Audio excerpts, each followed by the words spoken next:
How's it going, kids? Welcome to the first inaugural episode of Book Club.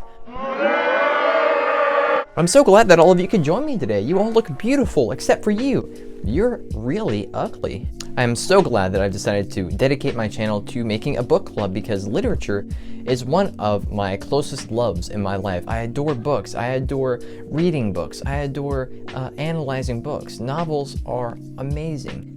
And the very first novel that I wanted to discuss on Book Club is a very important one to me, and that novel is Joseph Conrad's Heart of Darkness. Joseph Conrad is a Polish-British novelist who published this work, Heart of Darkness, in 1899 as a novella. My version is a little over 100 pages long, I believe almost exactly at 100 pages. And it's very short for a full-length novel, which is why it's usually considered to be a novella instead of a full-length novel. I want this to be a pretty chill book club. I don't want you guys to argue. I don't want anyone to be yelling or to make anyone feel bad about their opinions on a book or a novel. If you guys don't like Heart of Darkness, then you can type down in the comment section why you think it's overrated, why you believe it's not a good book or a good plot or story. And I am fine with that. But for those of you who do like it, let's delve into why. This is a special book for me, as I was previously saying, because previous to reading Heart of Darkness, I wasn't very good at analyzing literature. In fact, I didn't really know how. I read this book in my senior year of high school, and after I read this, as you can see, I've actually made a lot of annotations throughout my copy. It's a bit worn out by this point. I really learned how to analyze themes and analyze plot points and imagery and symbolism. And this book means a lot to me because of that. But first, let's give a little bit of background. Heart of Darkness starts off with a protagonist, Charles Marlowe, on the Thames River, giving a first-person account of a situation that he went through while traveling to Africa to reclaim ivory, as well as to reclaim ivory businessman Mr. Kurtz. The entire novella is basically a real-time first-person event where Charles Marlowe is the narrator, and he explains the situation of him going down this river into the heart of Africa, witnessing more atrocious acts the deeper in that he goes. Now, I'm going to try not to be pretentious. I hate people who are really pretentious when they talk about books like... Now, the fact that I'm wearing a suit may make me seem pretentious, but I'm just setting the mood as a book club, right? These are the finer things in life. We have to appreciate novels, which is why I'm wearing a suit. And I'm totally also wearing suit pants. Completely. Suit pants, baby. Heart of Darkness, in my opinion, is a brilliant, brilliant work of art. Other than being the book that really got me into analyzing literature and delineating themes in literature, it's just a really suspenseful plot in general. The short length really works in its favor because you seem like you're constantly in the act of something terrible happening.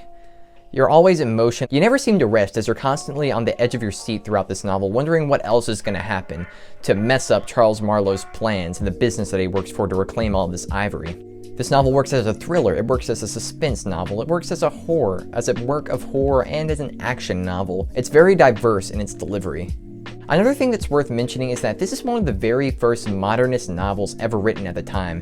In 1899, the modernist movement was just starting to take off in literature, and this is one of the first works to ever truly take full effect of it. For anyone who doesn't know, modernism is a literary and artistic movement that basically breaks or modifies previously established and traditional elements such as religion and political ideologies. A lot of themes that come up in modernist works are the cycles of life, the fleeting non-importance of the cycles of life, in fact. The idea of objective truth and the questioning of a set definition for good and evil are also all ideas that show up in modernist works. You're basically questioning the reality that you're in, and you're realizing that in a modern world, perhaps religion and tradition aren't quite as strong as we believe. And this is set up beautifully in Heart of Darkness as the character Marlowe enters this world that he's unfamiliar with, and he sees all of these atrocities happen that he didn't believe previously established. Two of the strongest thematic elements in this novel are imperialism and racism. The idea of civilization versus savagery, light versus dark, and water versus land are all imagery that also pops up in this novel. I wrote down a lot of sticky notes in my novel to write down a lot of the imagery and the symbolism that I caught. For example, in the very first page of the book, the ocean is described as being something that brings a crew closer together. It's expansive and looming, so therefore, for all these people to be trapped in such an expansive and looming body of creation, it brings them closer together as they realize their own mortality. And there's also like 100 more. like the idea of light. There's a sentence in this book that says, "Light dawned on me." On me, obviously relating to Marlowe, the protagonist. And the idea of light dawning on him treats light as this omniscient force, dawning on him, making him realize the light is the thing that makes him realize, showing that light is good. Meanwhile, darkness holds secrets, and darkness holds captivity.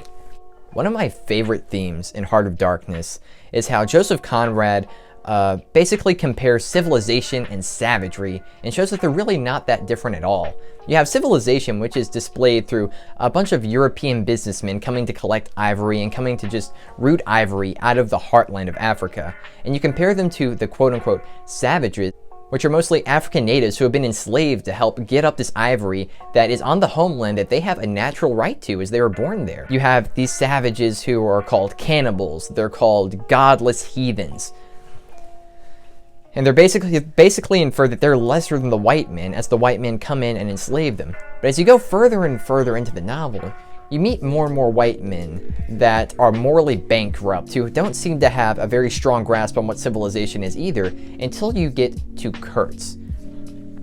Kurtz, or Mr. Kurtz, as he's called throughout the novel, is the centerpiece of the entire thing. His character is one of brilliance. He was a seemingly ordinary businessman who came to collect ivory, but as he gained power and became more in contact with the African tribes, he grew more and more power hungry, began taking them over, began attacking other tribes. He more or less became an ivory warlord. This seemingly average businessman, who's the pinnacle of modern society, is involved in imperialistic warfare, taking over ivory and making it all a part of his own empire. That really shows to me that Conrad is condemning imperialism here. He absolutely despises the idea that one man can be seen as more powerful than another, as shown by the fact that Kurtz becomes morally bankrupt, absolutely horrendous, putting heads on spikes, which is a terrifying visual in the novel. What did you guys think about the heads on spikes? I thought it was pretty dope myself. It's here that the protagonist begins to undergo a prominent and very important character change, where he begins to realize perhaps the civilized world that we call it, the world upon which white men comes and takes what's not rightfully theirs. They just force themselves onto this unclaimed land. Well, it's not even unclaimed, it's land that's already claimed by the African natives, and they just take it because they feel like it's their God-given right. This leads into the modernist theme that perhaps tradition is not everything in the world. Perhaps tradition can actually lead to atrocious acts, such as what is witnessed here when Kurtz takes over this African land. It's horrendous, really.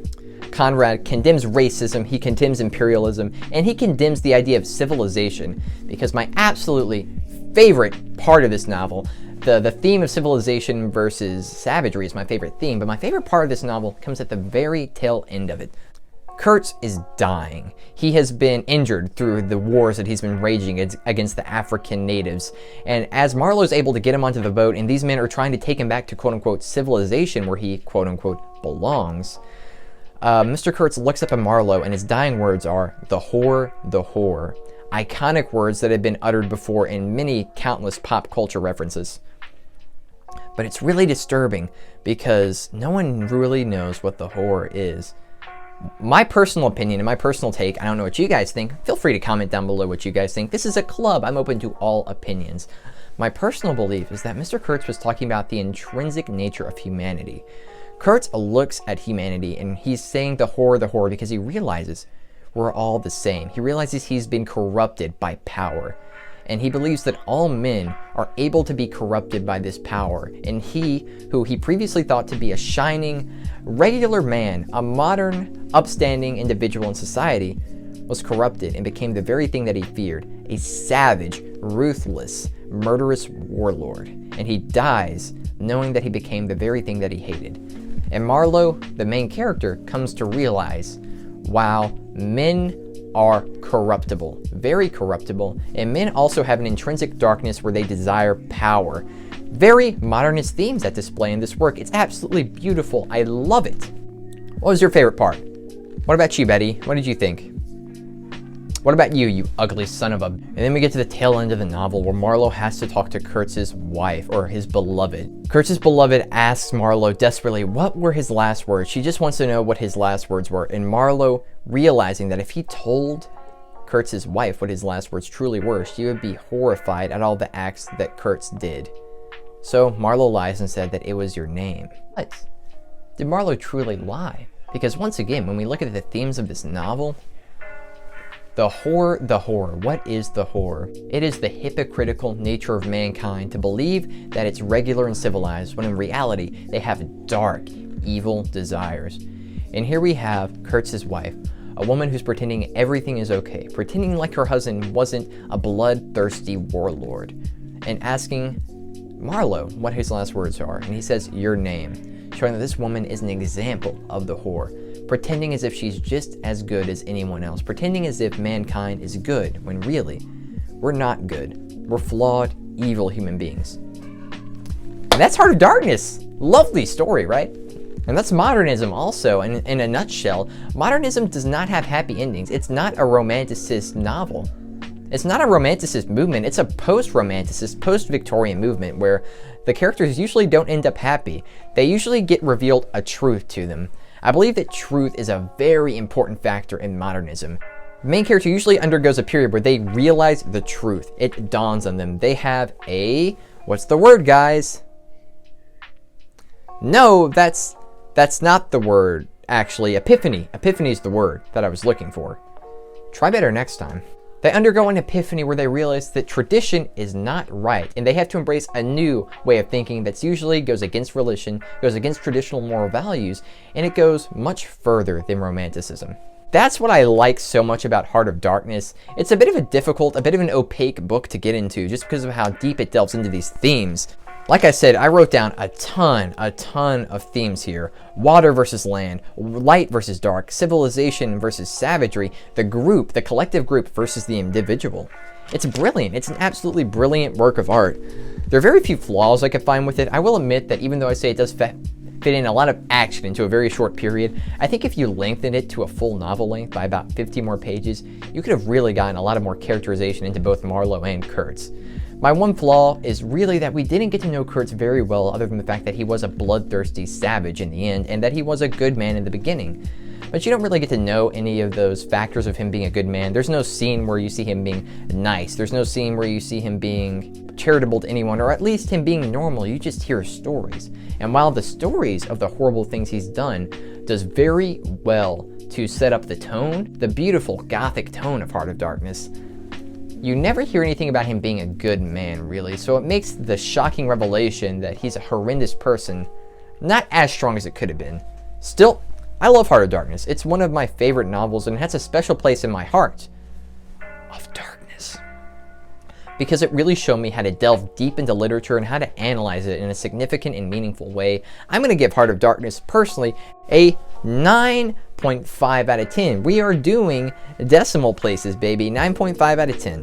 What did you think about Heart of Darkness? Have you read it? Did you have to read it for a class? Tell me what you think about it, guys.